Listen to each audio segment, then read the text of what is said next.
from Jawaharlal Nehru University on Dr. B.R. Ambedkar Political Thoughts.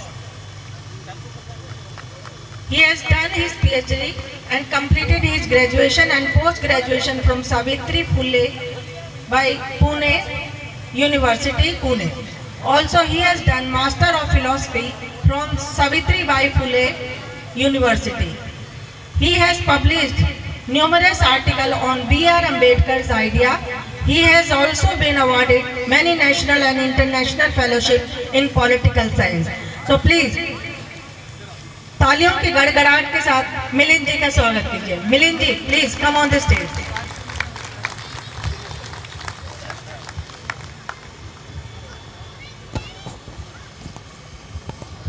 तालियां बजती रहनी चाहिए प्लीज इनके लिए. मुझे लगा शायद कोई बुज़ुर्ग शख्सियत है, लेकिन ये तो बुज़ुर्ग नहीं है. चलिए, इतनी उपाधि, इतनी thank you all of you. यहाँ आके एक्चुअली मुझे बहुत खुशी महसूस हो रही है. फर्स्ट मैं देख रहा हूँ क्योंकि हम कभी भी ये जो इस टाइप के प्रोग्राम जो है ऑर्गेनाइज करते थे, यूनिवर्सिटी में ऑर्गेनाइज करते थे, लेकिन फर्स्ट टाइम मुझे एक ऐसा मौका मिला है कि जहाँ मैं रेसिडेंशियल ग्रुप के साथ इंटरेक्ट कर सकूँ. तो सबसे पहले मैं आप सभी को धन्यवाद देता हूँ कि मुझे यहाँ बुलाया गया है. और मैं छोटी सी बात आपके सामने रखूँगा. वैसे बहुत जोशीलापूर्ण गीत वगैरह चल रहा था, तो उसमें मैं ज़्यादा बाधा तो नहीं डालूंगा, तो ये ऐसे ही चलता रहे. लेकिन एक गीत में इन्होंने ये जो बात कही थी ना कि बाबा साहब ने हमको क्या दिया, तो वाकई ये क्वेश्चन है, वाकई हमको क्या दिया बाबा साहब. हर बार क्वेश्चन आएगा, स्कूल में आएगा, कॉलेज में आएगा, जहां हम काम करते हैं वहां भी ये क्वेश्चन आता है कि बाबा साहब है क्या, बाबा साहब ने क्या दिया. तो बहुत बार ऐसा होता है कि सॉरी कि बाबा साहब ने एक जनरल आंसर रहता है. क्या रहता है, क्या सोचोगे आप, क्या दिया बाबा साहब ने हमको? जोर से, संविधान. Okay, sure. और कुछ संविधान के साथ क्या क्या दिया, क्या दिया? जीने का अधिकार, समानता का अधिकार. और एक बड़ी बात रहेगी जिसकी वजह से हमको हमेशा टारगेट किया जाता है, बाबा साहब को टारगेट किया जाता है, हाँ, छुआछूत से भी दूर किया. और सबसे बड़ा है ना, यानी इस देश में अगर मुझे लगता है गांधी जी के बाद अगर सबसे ज्यादा कोई स्टैचू है, गांधी जी के भी ज्यादा स्टैचू है, तो बाबा साहब की स्टैचू है कि नहीं? लेकिन सबसे ज्यादा वैंडलाइजेशन भी किसी स्टैचू का हुआ है, तो किसका हुआ है? बाबा साहब. ठीक है, क्योंकि बाबा साहब ने हमको सबसे बड़ी एक चीज दी है, जिस चीज को हम बहुत बार इग्नोर करते हैं. और हमको देखा इसीलिए जाता है बाबा साहब को हमारी तरफ से भी, और बहुत बार कि जो बाबू साहब को थोड़ा सा नफरत करते थे, अभी तो थे कहेंगे हम, क्योंकि अभी बाबा साहब ऐसी बात नहीं रही कि जो नफरत करे. क्योंकि बाबा साहब खुद एक ऐसा व्यक्तित्व था कि जिसने कभी नफरत नहीं फैलाई है ना. जब भी इन्होंने हमारे हक की बात की, तब ऐसा नहीं कहा कि हमें किसी के हक छीन लेने हैं. हमने तो यही कहा कि हमें समानता का अधिकार होना चाहिए. जैसे अधिकार हमें है वैसे उनको होने चाहिए, जैसे उनके पास है वैसे हमारे पास भी होने चाहिए. ठीक है, तो उस समानता सोसाइटी में लाने के लिए बाबा साहब ने एक प्रोविजन किया था. संविधान तो दे दिया, संविधान तो सबके लिए है, लेकिन संविधान में एक प्रोविजन कर दी थी रिजर्वेशन की, है ना. तो हमेशा हमको एक टारगेट किया जाता है रिजर्वेशन. रिजर्वेशन के नाम से मेरिटोक्रेसी की भी बात की जाती है. ठीक है, लेकिन उससे भी ज्यादा एक अगर हमें अहम बात दी है तो वो हमारा आत्मसम्मान. जैसे इस गीत में अभी हमने बताया था, शिक्षा और सम्मान. ठीक है, तो आत्मसम्मान की बात बाबा साहब करते हैं. अगर हमको हमारा आत्मसम्मान रखना है तो हमें बाबा साहब की जरूरत है. अगर बाबा साहब नहीं होते तो ना आप यहाँ बैठे होते, ना हम यहाँ होते, ना हमारे साथ दूसरे भी लोग जो हमसे ऊंच कहे या नीच कहे, ना वो हमसे जुड़े होते. ठीक है, तो बाबा साहब एक ऐसी पर्सनालिटी कि हमको बहुत बार सिखाया जाता है, बताया जाता है. तिलक जी का एग्जाम्पल दिया जाता है, बहुत बहुत शूर. ओके, बाकी पर्सनालिटीज का एग्जाम्पल दिया जाता है. तो कभी बाबा साहब का एग्जाम्पल आता है तो क्या सोचो कि बाबा साहब क्या थे? बाबा साहब एक ऐसा व्यक्तित्व है कि आज किसी भी मायने में हमको इंस्पायर कर सकता है, मोटिवेट कर सकता है. हाँ, करता ही ऐसी कठिन परिस्थिति थी ना बाबा साहब के लिए, सिर्फ बाबा साहब के समाज के लिए, किसी एक जाति के लिए नहीं, सबके लिए थी। ठीक है, चाहे वो आज के ओबीसी भी हो, SC ST कोई भी, कभी उनको इक्वल ट्रीट नहीं किया जाता था। ठीक है, तो बाबा साहब भी उसी कठिन परिस्थिति से चले गए, हमेशा आत्मचिंतन करते रहे। ऐसा क्यों होता है मेरे साथ या मेरे लोगों के साथ, ऐसा क्यों होता है? तो बाबा साहब ने एक ठान ली, हाँ जो भी है बदल दूंगा, जो भी है बदल दूंगा, और उसके लिए मुझे दृढ़ मेहनत करनी पड़ेगी, पढ़ाई की। He was very determined.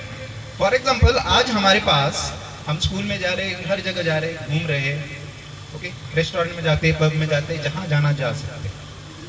तो बाबा साहब देखा, बाबा साहब को भी ऐसा चांस मिला, बाबा साहब भी अमेरिका में पढ़ने गए थे। ठीक है, बाबा साहब ने लिखा है कि जब बाबा साहब अमेरिका में गए तो उस वक्त थोड़ा सा बाबा साहब रिलैक्स हो गए, शांत, पढ़ाई से ध्यान हट गया।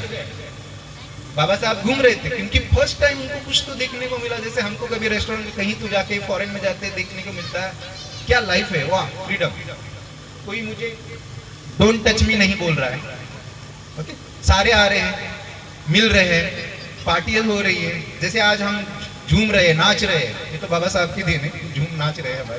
ठीक है, वैसे वहां भी चल रहा था। तो बाबा साहब ने फिर 10-15 दिनों के बाद बाबा साहब अपने रूम में आए, शांति से विचार किया, जो फ्रीडम मैं आज जी रहा हूं, क्या मेरा समाज उस फ्रीडम को महसूस कर सकता है? बाबा साहब का खुद का आंसर था नहीं, क्योंकि वहां जो मेरा समाज है अभी भी पीड़ा यातना सहन कर रहा है। तो मुझे यही लाइफ जो है, जो फ्रीडम है, जो इक्वेलिटी है, जो लिबर्टी है, वो मेरे समाज को दी है। तो बाबा साहब ने पूरा कंसंट्रेशन अपनी पढ़ाई पे किया था, पूरा कंसंट्रेशन, और हम पढ़ते रहते हैं कि बाबा साहब ने क्या क्या झेला और कैसे बाबा साहब ने पढ़ाई पूरी की।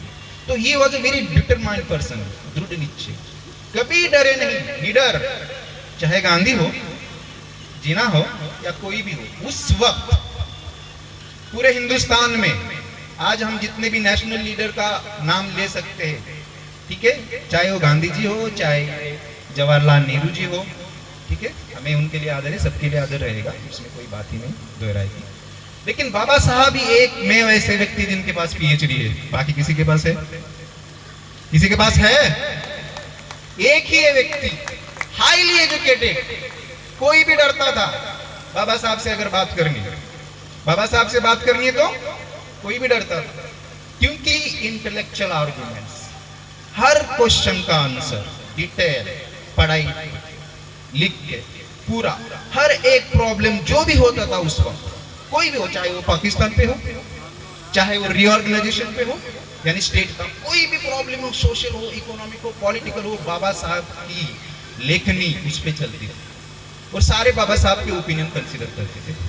ठीक है, वो बाबा साहब का और यानी जब गांधी जी के साथ बाबा साहब का मुठभेड़ हुआ 1932 में लंदन में, तो वहां भी एक बहस हो गई थी गांधी जी में और बाबा साहब कि कौन दलितों को ट्रूली रिप्रेजेंट करता है ना। क्योंकि आज क्या है, मैं उस बात पे थोड़ी देर में चला जाऊंगा, तो बस बाबा साहब की थोड़ी सी बात कर रहा था कि क्या एक्चुअली हम आज कर रहे हैं, हमसे क्या एक्सपेक्टेशन है। ठीक है, तो उस वक्त जब बाबा साहब के पास ये आया गोल round table conference, should I pause?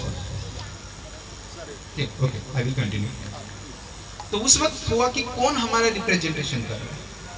Gandhi ji ने उठकर खड़े कर कि I am the person who is representing the minorities and Dalits. Baba Saheb बोले बड़े फोर्सलेस, बड़े कॉन्फिडेंटली, नहीं, I am the person who is actually representing the Dalits, because I know their pain, I know their plight conditions, मुझे पता है। तो आज हमने ये भी सोचना चाहिए कि वाकई हमारा रिप्रेजेंटेशन कौन कर रहा है, वाकई जिनको हम हमारा नेता कह रहे हैं वो क्या हमारे क्वेश्चंस, हमारे प्रश्न वाकई हम सामने लिए जा रहे हैं। फॉर एग्जाम्पल, आज जैसे इस गाने में भी गीत बड़ा अच्छे से मैं सुन रहा था ये गीत, क्योंकि पता है हमारा सारा हिस्ट्री अगर किसी बातों से हमको पता चलता है, बुक में से नहीं ज्यादा तो ऐसे गानों से पता चलता है। तो मैं actually I congratulate them. Maharashtra में तो आप अगर जाओगे तो पूरा बाबा साहब का जीवन मूवमेंट सारा का सारा गीतों से आ रहा है, और वैसे गीत है बस आप सुनते ही रहोगे, यानी उसी से बच्चा बच्चा जानता है। तो मैं आज actually I am very thankful to this organisation Jagriti Mission और आप सबको कि आप यहाँ लोग गैदर हुए, और मैं यही देखना चाहता था कि मैं आऊं और आपसे मिलूं और आपसे देखूं कि क्या चल रहा है, कैसे चल रहा है, ताकि मैं भी रुकूं। कि हमारे यहाँ तो जूम में जाता है, अलग अलग सबका सेलिब्रेशन होता है, तो मैं आज देखना चाहता था कि यहाँ क्या हो। तो ये बहुत अच्छी बात है कि आप आए, क्योंकि हमारे अगर हमारा भविष्य कोई है तो वो हमारे बच्चे, और आजकल जो हमारे कॉलेज में नौजवान पढ़ रहे हैं वो है। अगर उनको हम बाबा साहब नहीं बता पाएंगे, क्योंकि स्कूल में तो बताएंगे, अलग बताएंगे, लेकिन अब घर से अगर हम नहीं बताएंगे, हम यहाँ से नहीं बताएंगे, तो बाबा साहब नहीं समझ में आएंगे। हमारे घर घर से, हमारे डिनर के टाइम जब हमारा डिस्कशन होता है उसमें भी बाबा साहब आना चाहिए, ठीक है। तो ये है बाबा साहब, यानी ये अगर गैदरिंग ऐसे फंक्शंस हो रहे हैं तो मुझे नहीं लगता कि हम बाबा साहब को भूल जाए, क्योंकि बाबा साहब आज हमारी जरूरत है। क्योंकि फॉर एग्जाम्पल आपने ये देखा होगा, सीए के प्रोटेस्ट हुए, सीए के वहाँ मस्जिद वगैरह वहाँ बहुत सारे होता, उन्होंने भी बाबा साहब का फोटो लेके आए थे। यानी आज जिसको भी लग रहा है कि उस पर अत्याचार हो रहा है, उसके अधिकारों का हनन हो रहा है, आज उसको बाबा साहब की जरूरत है। यानी पहले बाबा साहब दलितों के लिए थे, आज बाबा साहब दलितों के लिए नहीं है, हर एक के लिए है, ठीक है। तो ये है बाबा साहब का, क्योंकि बाबा साहब ने किसी के अधिकारों का हनन नहीं किया, सबके अधिकार दे दिए। फॉर एग्जाम्पल हमारे कांशीराम जी पता है, ठीक है, कांशीराम जी कहते थे कि हमारा जो हिंदू समाज है या हिंदू सोसाइटी है ऐसा है, ठीक है, उसके ऊपरी का जो हिस्सा है so called upper caste, so called upper caste, okay, यानी कहे गए उच्च वर्ग, फिर उसके बाद क्षत्रिय, फिर उसके बाद वैश्य, उसके बाद शूद्र, यानी ये ऐसी हायरार्किकल ऑर्डर। तो कांशीराम जी बड़े अच्छे से बता देते हैं।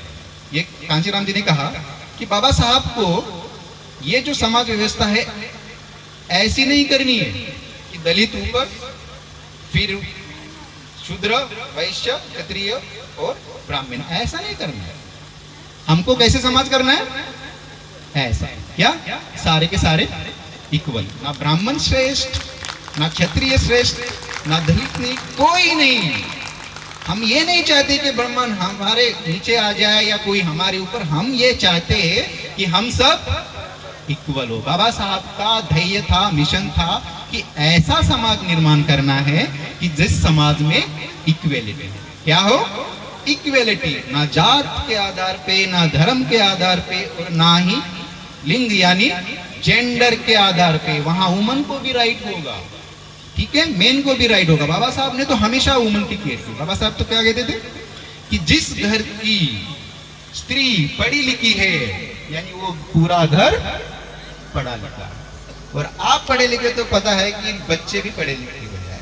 यानी मैं हमेशा कहता हूं कि मैं जो हूं मेरे माता पिता की वजह से, क्योंकि वो थोड़े से पढ़े इसलिए उन्होंने मुझे पढ़ा, और मेरी माँ पढ़ी, वो भी अभी यही का यानी प्रोग्राम करते वहाँ महाराष्ट्र में कर रही है। मुझे आई वेरी फील प्राउड, क्योंकि आज मैं जैसे आपके सामने वैसे ही, my mother was also working in hospital, okay, she was the part of Ayurvedic hospital and she used to conduct this kind of organization program, और वहाँ में बच्चा बन के जाता था, वहाँ मैं देखता था, ठीक है।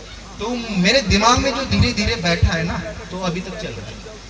तो यहाँ मुझे आने का अवसर मिला, उन्होंने बताया कि आ जाओ, हाँ आऊँगा, कोई बात नहीं, क्योंकि हमारा ही समाज है, हमारे प्रोग्राम में हमारे लोग आ रहे, तो उनसे इंटरेक्शन करने में कोई ठीक है, आऊँगा, जरूर मिलूंगा। तो बाबा साहब का ये ध्येय जो है, जो सपना है, हमको पूरा करना है, क्योंकि हमारी जो जीवन है, हमारी जो सबरी पूरी लाइफ है, उससे ही निगड़ित है। गाने में उन्होंने एक लास्ट टर्म भी कहा था कि ऐसा फिर दोबारा नहीं होगा, है ना, दोबारा तो नहीं होगा, लेकिन देखिए हो भी सकता है। यानी बाबा साहब का मिशन था कि ऐसा समाज करना है जो जातिहीन होगा और जो न्याय पर आधारित होगा, न्यायपूर्ण समाज। तो उसमें सोशल इक्वलिटी होगी, पॉलिटिकल इक्वलिटी होगी, इकोनॉमिक इक्वलिटी होगी, ठीक है, और उसी के साथ साथ वैल्यूज होगा, मोरलिटी होगी। और अगर ऐसा हमारा समाज तैयार करना है तो हमें चाहिए डेमोक्रेसी, है ना, डेमोक्रेसी में राइट्स मिल रहा है ना, कल अगर हमारा वोटिंग राइट हमसे छीन लिया जाए तो क्या कोई पॉलिटिशियन, कोई नेता हमारे पास आएगा? आएगा? वोटिंग राइट ही नहीं थे हमें, है ना? तो वोटिंग राइट बहुत इंपॉर्टेंट, क्योंकि डेमोक्रेसी, यानी आमतौर पे हमें सिखाया जाता है कि डेमोक्रेसी के 4 पिलर्स हैं। कितने पिलर्स हैं? 4 अंक पे डेमोक्रेसी खड़ी हुई है। पहला है लेजिस्लेचर, यानी हिंदी में क्या कहेंगे हम उसको, विधिमंडल, या यानी जहां हमारे लॉज पास किए जाते हैं, फॉर एग्जांपल संसद, है ना? मेरी हिंदी इतनी अच्छी नहीं, लेकिन I am trying my best, okay? हाँ, तो सॉरी बीच में इंग्लिश आ रही है, लेकिन मैं हिंदी में ही बात करूंगा, ठीक से बात करूंगा, होप सो। दूसरा जो अंग है जिस पे डेमोक्रेसी खड़ी है वो है एग्जीक्यूटिव, ठीक है, यानी जो हमारे कैबिनेट मिनिस्टर वगैरह होते हैं जो, ठीक है। तीसरा जो अंग है जुडिशरी, है ना? और चौथा जो मेन इंपॉर्टेंट कहा गया है वो पता है आपको? चौथा, हाँ, मीडिया, बिल्कुल सही, है ना? कि ये 4 अंक है। लेकिन आपको क्या लगता है जो मीडिया है वो दलितों की बात करता है, ट्राइब्स की बात करता है, तो डेमोक्रेसी एस्टेब्लिश कैसे होगी? हाँ, होगी? यहां तो हो रहा है, टीवी पे आप देख रहे हो, किसी टीवी चैनल पे मैं क्रिटिसाइज नहीं करूंगा, ठीक है, यहां नहीं लूंगा, लेकिन आप तो देख सकते हो ना कि क्या हो रहा है। जवाहरलाल नेहरू वाले एंटी नेशनल होते हैं, दलित जो होते हैं क्या होते हैं, माओवादी, नक्सलाइट, अर्बन नक्सलाइट, ऐसे बहुत बार बोला, ठीक। लेकिन इस 4 के सिवा भी और 3 अंग हैं जो बहुत इंपॉर्टेंट है। यानी अगर डेमोक्रेसी नहीं रहेगी तो हमारे राइट चले गए, और जब जिस वक्त हमारे राइट चले जाएंगे तो आज जिस तरह से हम यहाँ झूम रहे हैं, खुशियाँ मना रहे हैं, बहुत डिफिकल्ट हो जाएगा। अगर आप सबको ये याद होगा महात्मा फुले जी का कोटेशन, विद्या बिना मति के लिए, यानी education, without education we got our dynamics. विद्या बिना मति के लिए, मति बिना गति के लिए मीन्स डायनामिक, गति बिना वित्त गए, we lost in finance, economic, okay. और अगर वित्त चला गया तो हमारा पूरा एक्चुअली स्वाभिमान सब कुछ चला गया। ये फूले जी ने कहा था उस वक्त, ठीक है, यानी 19वीं सेंचुरी में कहा था, हमें इंडिपेंडेंस मिलने से पहले। तो बाबा साहब कहते हैं एक 7वां जो अंग है ना डेमोक्रेसी का, वो है पॉलिटिकल पार्टीज, है ना? आज इतने पॉलिटिकल पार्टीज है, हमारे तो सबसे ज्यादा है ये, लेकिन है ना, हमारी कितनी पार्टी है? नीला झंडे लेने वाली बहुत सारी पॉलिटिकल पार्टीज। जर्मन में क्या हुआ पता है? जब हिटलर आया ना, तो हिटलर ने क्या किया था, सारी पॉलिटिकल पार्टीज बैन कर दी, सारी पॉलिटिकल पार्टीज बैन कर दी, और वहां सिर्फ एक ही पार्टी थी, जिस पार्टी का नाम था फैसिस्ट पार्टी।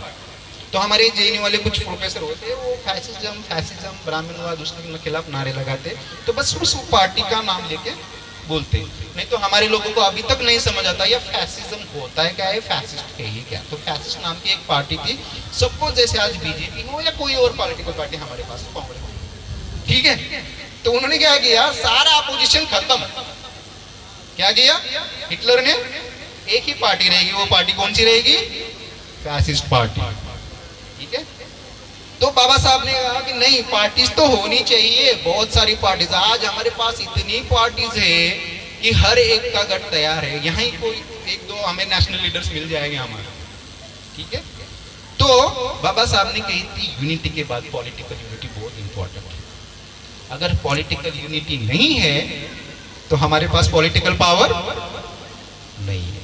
हमारी एक पार्टी नहीं, बहुत सारी पार्टियां, अगर एक भी पार्टी हो जाएगी एकदम स्ट्रांग की जो जिसको यानी पूरे दलित समाज को को ट्रूली रिप्रेजेंट कर रहे, तो हम सत्ता में आ सकते हैं। क्या आप इमेजिन कर सकते हो 550 एमपीज पार्लियामेंट में है कि नहीं?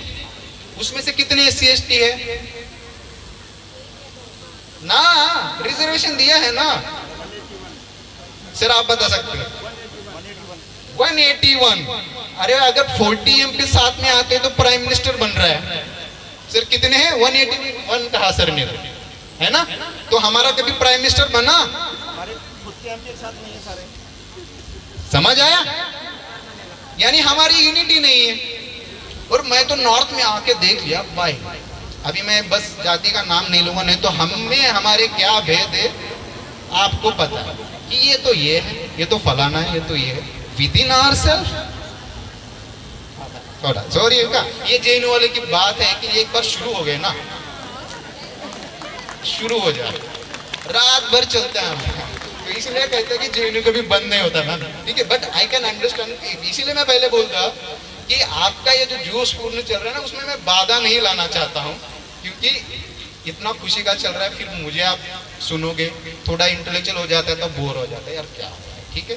लेकिन मैं बता देता हूँ जेएनयू में हम या जब ये बातें करते तो कोई बोर नहीं होता, लेकिन मुझे मेरी लिमिट यानी हम थोड़ा सा लिमिट, तो ये है पॉलिटिकल यूनिटी बहुत इंपॉर्टेंट हमारी ये, ठीक है। तो ये एक छठा है। सातवां पता है सिविल सोसाइटी कहा था बाबा साहब ने। सिविल सोसाइटी यानी क्या है?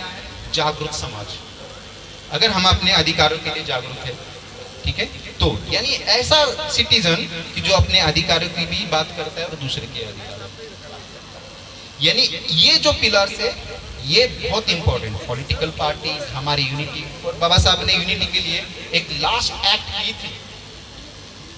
बाबा साहब का जब महापरिनिर्वाण हो गया उसके 2 महीने पहले बाबा साहब ने एक बहुत बड़ा काम किया था, याद है किसी को? अगर वो बाबा साहब ने नहीं किया होता ना तो आज हमारी मूवमेंट और चली जाती।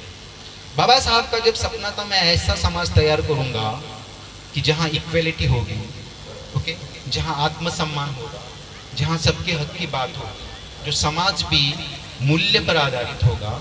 अगर मुझे ऐसा समाज करना है तो मैं बुद्धिज्म की तरफ जाता हूँ। और बाबा साहब ने बुद्धिज्म इसलिए नहीं दिया था कि बस हिंदुज्म को काउंटर करना है।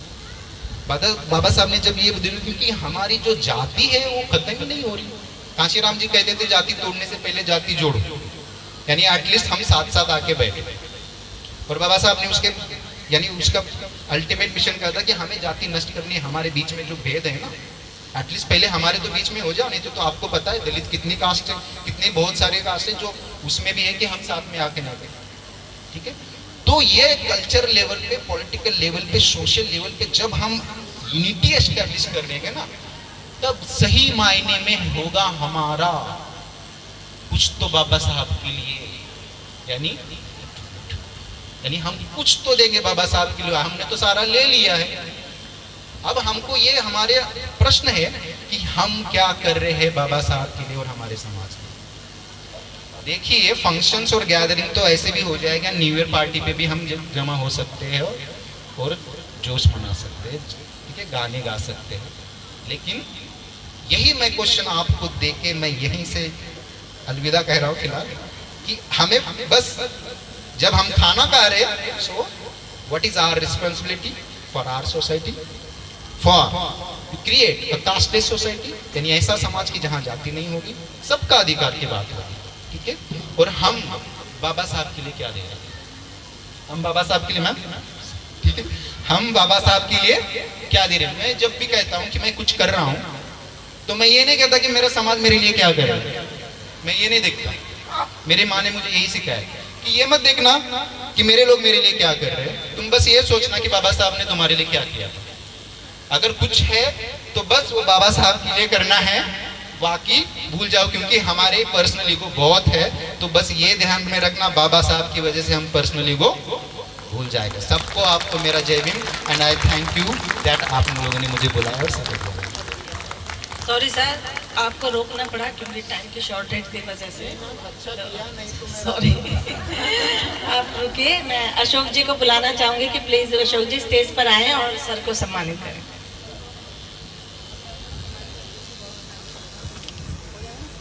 Extremely sorry sir.